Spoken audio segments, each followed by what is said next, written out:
Good morning, Big Brother fans. It is Wednesday, August 14th. We are 1/3 of the way through Big Brother 26, day 30 of 90 days. What happened around this time last year? Around this time last year is when, you may have forgotten, because I sometimes forget, Jag was evicted unanimously by the House, but Matt had won a power to save someone, and he saved Jag. So we had a non-eviction. And what led to that? That was the, I think that was the pressure cooker. I believe he got saved after the pressure cooker. So, yeah.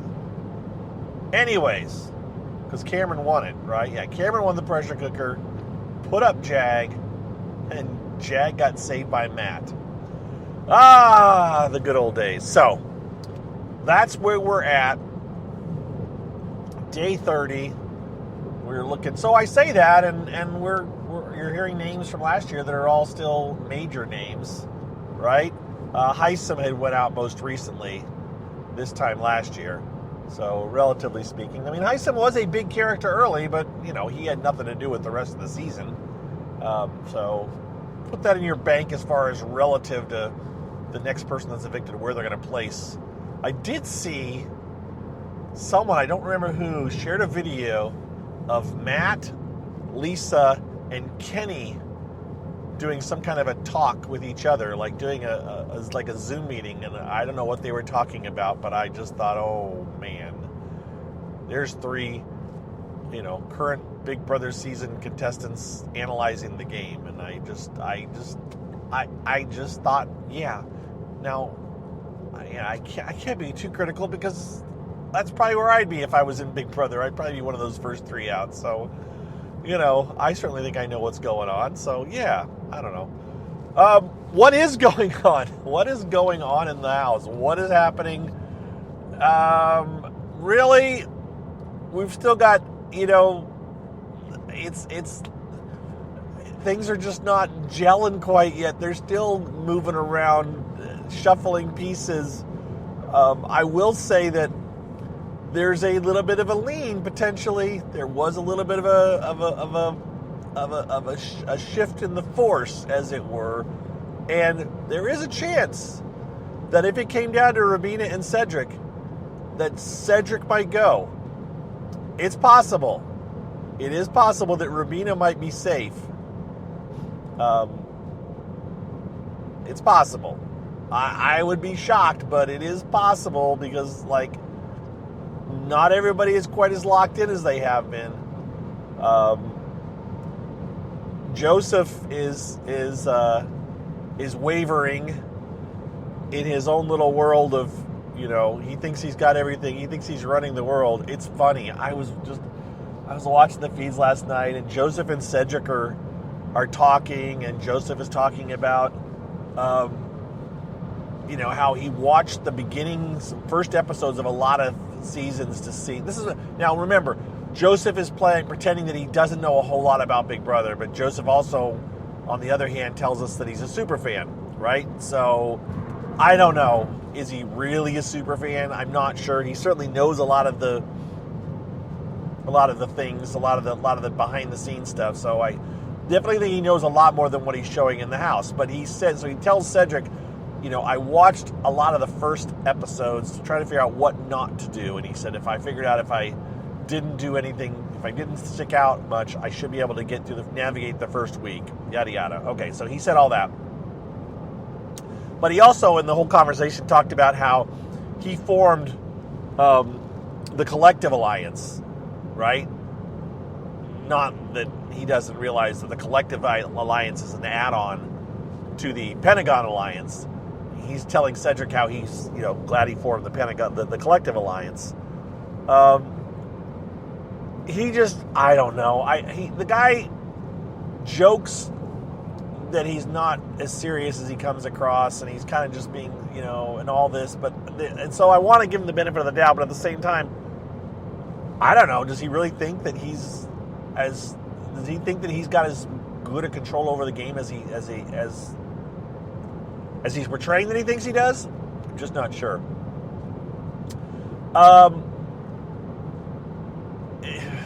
I can go back to so yesterday afternoon I was doing this whole trying to navigate putting the house guests in their different places if they were at a public pool. I'm gonna beat this thing to death, and I still put Joseph he's in the shallow end of the pool. He still hasn't ventured out into the deep end, right?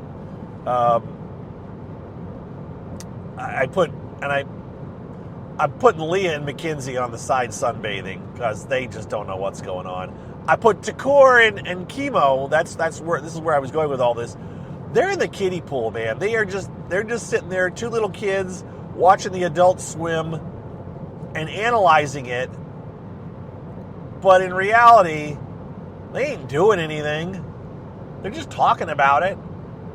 Until they jump into that water, I just can't take them seriously. So I like them, but I just don't see them doing anything yet. Now, they could very well be ready to go, but right now, no, not seeing it.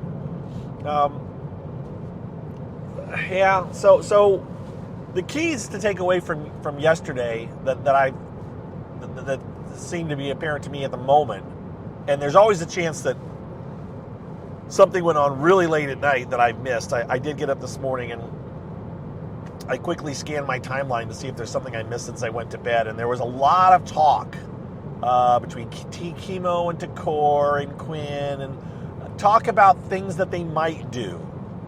Maybe we will do these things, maybe these things will happen, and the only sense I got of any of it, not directly because of them, but just in general, was that maybe Rabina might be safe against Cedric, which that is a change. That is a change in tide there. So that's interesting that could happen. If Cedric gets voted out, that would be a big shift for this week, because I had Cedric down as a lock to stay no matter what. Of course, again, it comes down to the AI competition. So that's the major news takeaway that I would have from yesterday, is that the little bit of potential shift that Rabina might be safe against Cedric. I think Mackenzie still goes if she's on the block. Either come Thursday night, if Mackenzie is on the block, she's leaving. If it's Rabina versus Cedric, it's possible that Cedric might go. Okay. What else? The show was last night. The special, show, and as I said, Cleo the Leo pointed out, and others, that it's really a catch-up show to try to lure in those people that had been not paying attention because of the Olympics.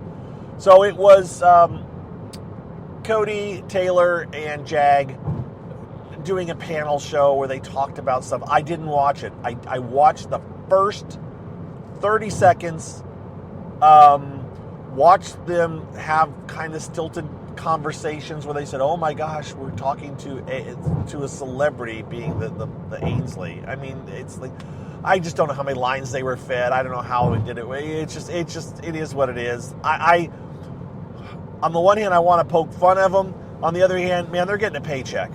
And I'm going to say this, and maybe I've said it before, and I don't think he'll care because he just told me, and I don't think it's a big surprise. But when I was at the preseason party, or the premiere party in New York this year, for the first time ever, for those of you that haven't been listening, just started in the last couple weeks, I went to the two-night premiere party that's thrown by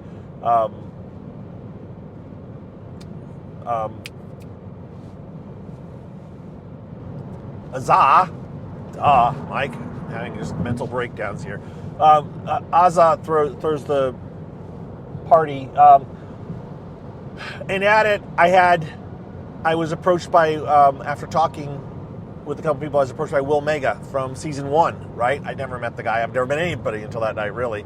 Or until, yes, all right, I digress. Point is, Will Mega came up to me and made a comment about how basically they paid him a lot of money to come back and to give Eddie the massage. And those of you that didn't see season 1, you have no idea what I'm talking about. But after Will Mega got evicted first, the first house guest ever evicted from Big Brother USA, voted out by the public, because that's how we did it back then. And Will Mega was a very, very polarizing character.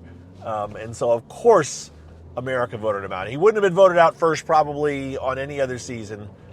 But, well, I can't say. It's hard to tell. He came on pretty strong.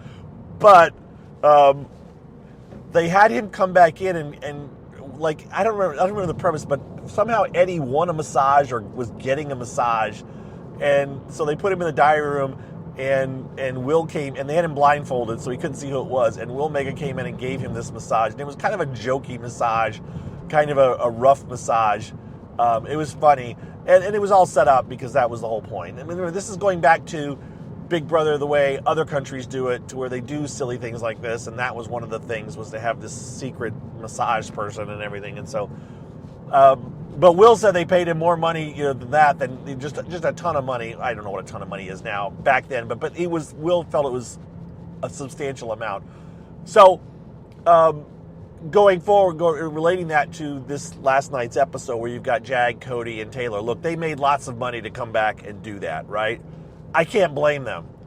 CBS said, hey, come on back and we'll pay you lots of money to sit here and talk about it. Could you blame them? No, I can't blame them. So, but I don't have to watch it, right? Because they didn't do anything new.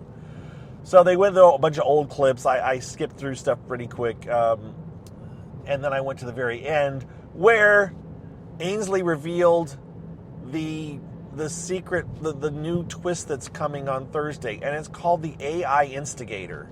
Okay? That doesn't tell us anything. It says we're going to get to vote on something too. America gets to vote, which I'm sorry, anytime America gets to vote, it gets very worrisome, because most of the time the America that I want to vote isn't the one voting, right? Yeah. So whatever it is, if it's to give a power, people think for sure Tucker's going to get it. I don't know. Probably. But again, I go back to, it all depends on the TV edit, who's liked and who's disliked in the TV edit. Quinn was not liked in the TV edit. That's why he got nominated. So yeah, we'll have to see. We'll have to see what happens here, what it is. We'll find out Thursday.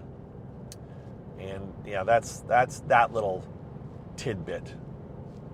Other than that, yeah, we got it. Now we got tonight. We're gonna have another show tonight. Power Veto. The house guests were talking about it yesterday. They really, at least some of them, really enjoyed the competition. It was a side-by-side competition. It was not a individually timed thing or anything, because they were talking about watching each other and costing each other time or something. I'm just not sure exactly what it was, but Joseph talked about it and how it played out, and he really enjoyed it. He seemed to feel that he had a shot at winning it, but then again, Joseph also thinks he put together, certain alliances, so I don't know. We'll have to see how it plays out on the show. That's what I got for today, right? I think so. I think we're done. I think I think I've talked myself in circles, and I'm waiting for those big things to happen. I did have one last thing to say, and this is just a shout out to my latest patron that I called SGD. I sent him a thank you message, and he replied, War Eagle, which those of you that are used to listen to the Big Brother Gossip Show with Scott, Colette, and myself, Scott would often yell that out. So I was like, oh my gosh. And then in relation to this person. So I was like, oh, okay, I know who this person is. So it was very cool. It's just one of those moments of like, oh, wow. Okay. I had a mini flashback to like, okay. So very cool. Thank you again, SJG. And if you or anyone else would like to be a patron, by all means, patreon.com/bbgossip, sign up. And that would be wonderful. But otherwise, just listen to the commercials at the end of this, and I will do another one of these updates this afternoon. We'll see how that's trending. If it is more trending about Rabina versus Cedric. we'll have to see what the. See, it's hard to get excited about that this season so far because we don't know if that's going to be who's up, right? So it's like, well, provided Cedric doesn't win or Rubina doesn't win the competition live on Thursday's show, we might have this possibility. But that's a lot of ifs and coulda, woulda, possibly, maybes, and so I can't get too fired about it. Whereas in previous seasons, last season, if this had happened overnight, we'd be talking about it like seriously, like, oh my gosh, it may be Rubina instead of Cedric. I mean, maybe Cedric instead of Rubina going, right? But right now, it's Mackenzie unless she doesn't end up on the block, and we don't know what's going to happen. So I realize production doesn't care about us, the ones that are in the know about all this. They only care about the TV viewer, and the TV viewer doesn't know any of this, and so they will be on pins and needles and on the edge of their seat with the, oh my gosh, what's going to happen moment after tonight's episode when Tucker saves himself and Rubina ends up on the block. Because remember, the TV-only viewer currently doesn't know that Tucker won the POV, that Tucker saved himself, that Rubina is on the block. They know none of that. Yeah, so, and we've known all of that, at least as a possibility, since Saturday. So, yeah, it is what it is. All right, folks, now I am wrapping it up. You guys have a good Wednesday morning. We'll talk to you Wednesday afternoon. And be well, all right? See you later. Bye-bye.